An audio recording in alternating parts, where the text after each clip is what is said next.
विदूततिमिरं ज्योतिर्मयं शाश्वतं स्थानं प्राप्य विराजते विनमताम् अज्ञानमुन्मूलयन् पश्यन् विश्वमपीतमुल्लसति यो विश्वस्य पारे परः तस्मै श्रीरमणाय लोकगुरवे शोकस्य हन्त्रे नमः.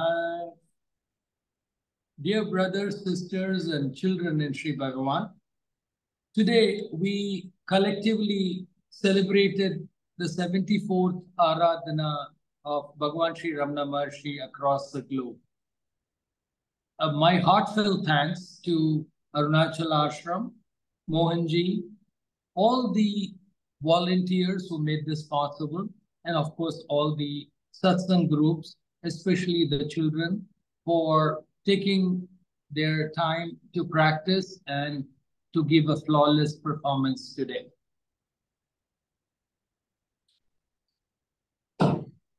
Last night, we also celebrated the Mahanirvana occasion, starting from 8 p.m., culminating around 8:47, when Bhagavan shed his mortal coil and merged with Arunachala. Friends, today I want to pose a question to you. Of course, it's hypothetical. Are we all irrational in celebrating the dropping off of the physical body of our Bhagavan Ramanan? Are we irrational? No, definitely not. These functions are a celebration of the revival of the profound teachings of Advaita Vedanta, the philosophy of non-duality by our Bhagavan in the modern era for eternity. These timeless teachings guide us to the realization that within the essence of our being lies an eternal flame that transcends the temporal boundaries of birth and death. The phenomenon of Bhagavan shedding his body only proved to the world that we as the eternal Atmans are beyond the limitations of the human flesh and the vagrancies of time. One can say, by shedding his impermanent, perishable body, our Bhagavan made permanent and imperishable his unique teachings for eternity. Bhagavan Ramana's message was simple yet profound. The essence of our being is pure consciousness, and realizing this truth is the ultimate goal of our life. Through self-inquiry, he guides seekers to look within themselves to discover the source of true happiness and peace. In today's fast-paced world, where distractions abound and material pursuits often overshadow the quest for inner fulfillment, the observations of Bhagavan Ramana's Aradhana serves as a reminder to pause, reflect, and reorient our priorities. Celebrating his Aradhana is an opportunity to rekindle the flame of spiritual aspiration within us, to reignite our commitment to self-discovery and to practice the timeless spiritual truths that he expounded. Aradhana is a time of collective reverence and community bonding. Friends, as we come together as a group of misfits in this world to honor Bhagavan Ramana Maharshi, we are reminded of our interconnectedness and shared journey towards the realization of our true nature. Our self, as Bhagavan said, our self-realization is the biggest social service that we can do to help the mankind. And every passing year, this becomes more and more true. In Advaita Vedanta, death is not a terminus, but a mere transition. a shedding of the transient veil of the physical form, while the eternal essence, the Atman, continues its boundless journey through the tapestry of existence, untouched by the fleeting shadows of mortality.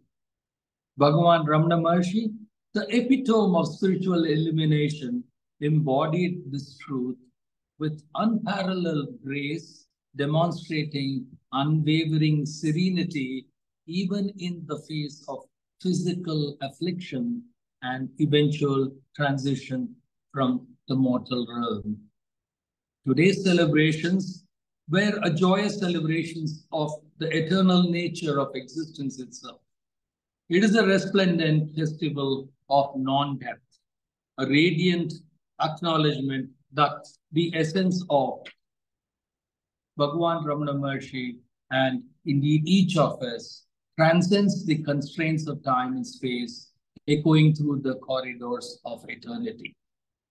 Even in the earthly realm, Bhagavan never tethered his identity to the ephemeral vessel of the body. His steadfast guidance implored devotees to turn inward and discover him as their inner guru, illuminating the path to self-realization. During his final illness, when the devotees beseeched him with plaintive cries of continued need and dependence, he gently redirected their focus from the transient corporeal form to the formless self, reminding them, quote, "You attach too much importance to the body," end of quote. In this simple yet profound response, Bhagavan Ramana Maharshi encapsulated the quintessence of Advaita Vedanta, that the recognition of one's true identity as the eternal, unchanging consciousness beyond the ephemeral dance of existence. His resounding exertion, quote, "I am not going away. Where could I go? I am here." Three sentences. I'm not going away. Where could I go? I am here. Transcends the confines of temporal perception, inviting us to embrace the eternal now and recognize the timeless presence within, guided by his timeless teachings. This proclamation of the eternal now underscores the timeless and eternal nature of the ultimate reality, beckoning us to shed the shackles of the past and future and dwell fully in the present moment. Indeed, can we not all bear witness to his luminous presence, palpable both at his ashram and within the recesses of our own hearts? His compassionate legacy endures, offering his ashram, the sacred Arunachala, as bastions of spiritual solace, while his teachings distills in the profound simplicity of who am I, serves as beacons of illumination on our spiritual voyage. Once we surrender to the divine embrace of Bhagavan Ramana, we are enveloped in profound joy and serenity, feeling as if we have returned home to the sanctuary of our true selves. The yearning for external guidance dissipates, replaced by an unwavering commitment to imbibe and embody his teachings with steadfast faith in their transformative potency. Bhagavan's descent on earth is aimed to guide us away from seeking God and Guru externally. Instead, he urged us to realize God, Guru, as absolute consciousness within us through the practice of Atma Vichara or self-inquiry. Bhagavan quoted this Sanskrit words many times. Ishvaro Guru Ratmeti, that God, Guru, and self are one. He said, they can be found within ourselves. So Bhagavan emphasized the necessity of a guru. He said that the guru is within ourselves, our own selves. In the words he quoted, the guru is both external and internal. From the exterior, he gives push to the mind to turn inward, and from the interior, he pulls the mind towards the self and helps in the quieting of the mind. This is Guru Kripa, grace. There is no difference between God, Guru, and self. Friends, even when Bhagavan was in the body, he never identified himself with it. He consistently directed devotees to turn inward and find him as their inner guru. During his last sickness, when devotees spoke as he was forsaking them and pleaded their weakness and their continued need for him, he retorted even very firmly, quote, "You attach too much importance to this body." In this simple yet profound response, Ramana Maharshi redirected the focus of his devotees from the physical form to the formless self, emphasizing the timeless nature of the self beyond the transient existence of the body. The statement encapsulates the core teaching of Advaita Vedanta, recognition of one's true identity as the eternal, unchanging consciousness. Bhagavan's response serves as a reminder that Guru is not confined to the physical form and that the true essence of guidance lies in the formless, eternal self. It echoes the Advaitic understanding that the ultimate reality is beyond birth and death, and the Guru's presence is always available in the Hridayam, the heart, the spiritual heart of the sincere seeker. The concept of here and now in Advaita Vedanta only serves to emphasize the timeless and eternal nature of the ultimate reality, Brahman. It encourages individuals to recognize the illusory nature of time, live fully in the present moment, and realize the true nature of the self beyond the limitations of past and future. Bhagavan's teachings always gives us an assurance that he is ever available to guide us in all our endeavors. Friends, don't we feel his radiant presence at his ashram and within us? Soon after his Maha Samadhi in 1950, devotees shared that they felt even deeper peace and joy at his Samadhi and in their spiritual practices. Arthur Osborne, the founder editor of Mountain Path, says, "More than ever, he has become the inner guru. Those who depended on him feel his guidance more actively, more potently now. Their thoughts are riveted on him more constantly. The vichara leading to the inner guru has grown easier and more accessible. Meditation brings a more immediate flow of grace." Once we take refuge in Bhagavan and surrender ourselves to him, we experience profound joy as if we have come home. A feeling of completeness inspires us to earnestly pursue his teaching, practice his teachings, as we have full faith that this alone will lead us to the ultimate goal. The gradual elimination of the urge to seek external help is in itself a significant gain for the sincere devotee. Bhagavan demands nothing of us, friends. He only wishes us to follow his teachings and strive sincerely in our practice. Following Bhagavan's teachings brings unmatched clarity in our lives. His grace takes care of external circumstances also, making them harmonious and conducive to our spiritual practices.